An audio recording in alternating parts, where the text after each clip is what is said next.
வணக்கம் நண்பர்களே.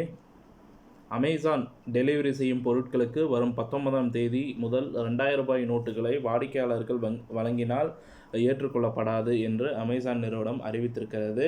கடந்த 2016ஆம் ஆண்டு நவம்பர் மாதத்தில் பழைய 500 மற்றும் ரூ. 1000 நோட்டுகளை திரும்ப பெறுவதாக மத்திய அரசு அறிவித்தபோது ரூ. 500 நோட்டுகள் மற்றும் ரூ. 2000 நோட்டுகள் புதிதாக அறிமுகப்படுத்தப்பட்டது.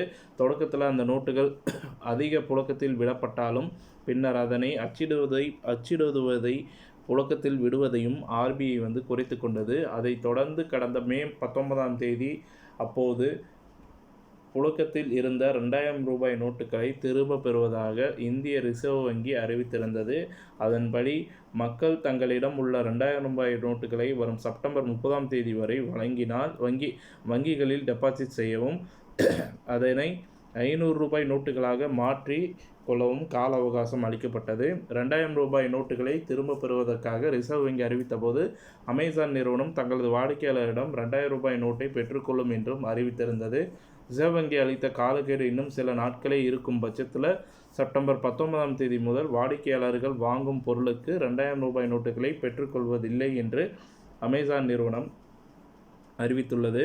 கடந்த ஆகஸ்ட் 31ஆம் தேதி நிலவரப்படி புழக்கத்தில் இருந்த 3.32 லட்சம் கோடி ரூபாய் மதிப்புள்ள ரூ. 2000 நோட்டுகள் திரும்ப பெறப்பட்டிருப்பதாக RBI அறிவித்திருந்தது. 87% நோட்டுகள் வங்கியில் வரவு வைக்கப்பட்டுள்ளதாகவும் 13% நோட்டுகள் சில்லறையாக மாற்றிக்கொள்ளப்பட்டதாகவும் தெரிவிக்கப்பட்டது. இத்துடன் இந்த செய்தி தகவல் முடிவடைகிறது. இந்த செய்தி தகவல் உங்களுக்கு பிடிச்சிருந்தா நம்ம வீடியோவை லைக் பண்ணுங்கள், ஷேர் பண்ணுங்கள், மறக்காமல் நம்ம சேனலை சப்ஸ்கிரைப் பண்ணி பெல் ஐக்கானை கிளிக் பண்ணி வச்சுக்கோங்க. நன்றி, வணக்கம்.